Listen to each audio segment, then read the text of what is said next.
14% of people who don't go back to a restaurant, this is primarily for restaurants, say that they didn't come back because they didn't like the food. 68% of the people who don't come back to restaurants are people working there.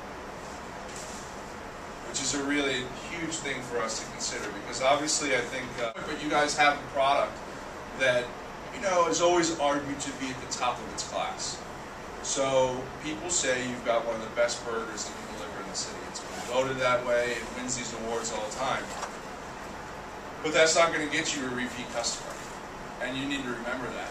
And there's enough competition in the city that I would rather, and speaking from a personal basis, I'd rather go to a place where I thought they had a little bit less of the quality of a burger, but I loved going to the place, because that makes your whole experience. So again, that's sort of encompassing in the whole idea of hospitality. It's this whole key here. This one's now starting to focus on you guys as individuals and less of the concept of hospitality as a whole. It's still hospitality. So of these, I think we've touched on a lot of these. But as you start going into a management role, if you want to own your own company, whatever it may be, starting to remember the core components of hospitality, it definitely is a key skill set that you guys need to either pull out of yourselves, if it's hidden in there somewhere, focus on, or understand you've already got it, so use it. Because that alone will help you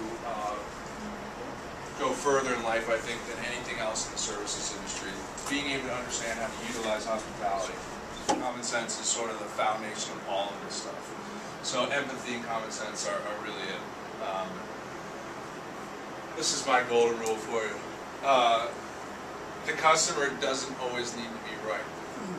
Wherever you've worked, whoever the jerk was that told you the customers are always right, read that in a manual somewhere and he's wrong or she's wrong. The customer doesn't care about always being right. The customer cares about being listened to. Huge difference. You guys are customers, right? You shop and you spend money and you eat out of places. All you care about is that they're listening, right? You don't need to prove your point. Yes?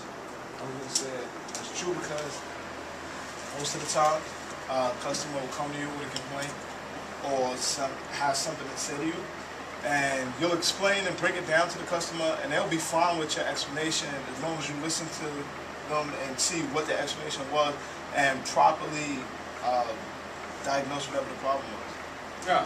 I think where you go too far there, though, potentially, is where you go too far is when you start making an excuse, right? So when I walk up and I complain about, hey guys, it's been 15 minutes I've been standing here, what's going on? If your answer to me is, sorry man, we're short today, we're getting on it. That's an excuse to me, right? All I really wanted to hear was, you're right, that's a long time to wait, let me go check what's going on. That's all they want to hear. They don't want to hear why. In some cases it's important to kind of get into an explanation of things, but generally that's chalked up in the excuse column. And ultimately you know it, right? Because you're trying to deliver a product in 7 minutes or less in this case, and that's sort of where your goal is. So the fact that your burner's broken, John called out, whatever it may be, is totally irrelevant to me, because I'm a customer and I just want my product in what was sort of the agreed upon transaction, right?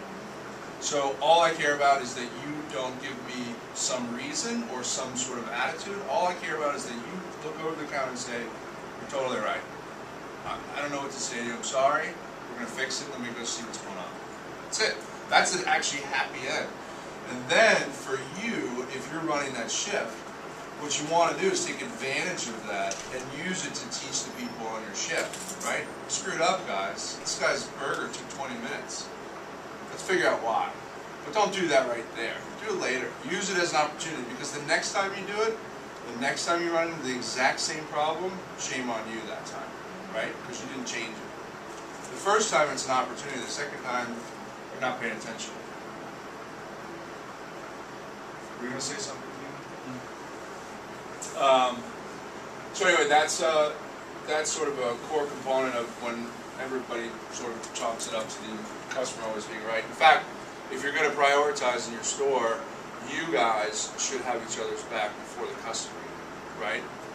The fact of, you guys are the only gray shirts in here, I guess we've got more than that, but you? Oh, and you, that's right, pre-injury. You guys need to be looked at as having the back of your employee before the customer. And I think your GMs would probably kill me for saying that, but they need to understand the reason why. And you need to teach your GMs why. As soon as you build that trust with your employee base and your team members, right, they need to know that you guys are on the team, and the customer, I hate to say it, is not on the opposing team, but they're not part of the family, right? So when you take an opportunity to listen to the customer and turn around and yell at your employee, you just totally wiped away all the trust you have with that person. You need to have their back, especially if you see the customer talking to your employee in the wrong way, right? You're not supposed to jump in there and get the employee's and the customer's face, but you need to sort of dissolve the situation, separate it, talk about it, but don't ever put your employee behind that customer. We need to learn that, I think, in our whole organization. That you guys are a unit, and then there's them. Learn to listen, that's obviously sort of almost common sense, but and then this is the last one. We were going to do another exercise. I don't know if you read that salt shaker exercise or done it before, but the bottom line, I'll boil it down. I didn't want to do 2 exercises in a row, but there's an exercise that you can use for your team building if you want to use it. You take a salt shaker and you put it in the middle of the table, or wherever you want it on the table, right? Let's say you want it centered. And then we tell Keenan, go move it. And he goes and moves it, and then you take it and put it back to where you had it. And then Bobby's going to get up and she's going to put it where she wants it, and then you're going to get it and put it back to where you want it. And the idea being is that that's your standard, is the center, right? That's where you started things, and everyone's going to try to continue to chip away at that. But over time, if you keep coming back and keep your high standards, people are going to start adjusting to what your standards are.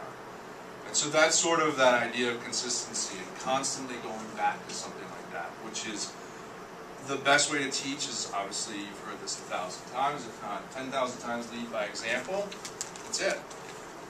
If people are watching you guys, and people, especially coming out of this class, I think you guys should hold yourselves, with your chests out and be really proud of being able to push what you've learned. The number one thing is you don't need to go talk about it, you need to do it. And it's that ability to sort of lead with the pride of what you've learned is leading by example. And setting high standards, let people know what your standards are, let people know that that's the rule in your house, live up to it, and I'm going to support you. Don't live up to it, and that's, you're not seeing my standards, you got to go. And that's it. I figured we would just take time to discuss or talk, or Andy, I don't know if you've got an agenda. Let's give Andy a thanks for that. So now's an opportunity. You are sitting with Andy Stern, and you just heard him talk about hospitality and how it relates to you and your life and to where you want to get, personally and professionally, I hope.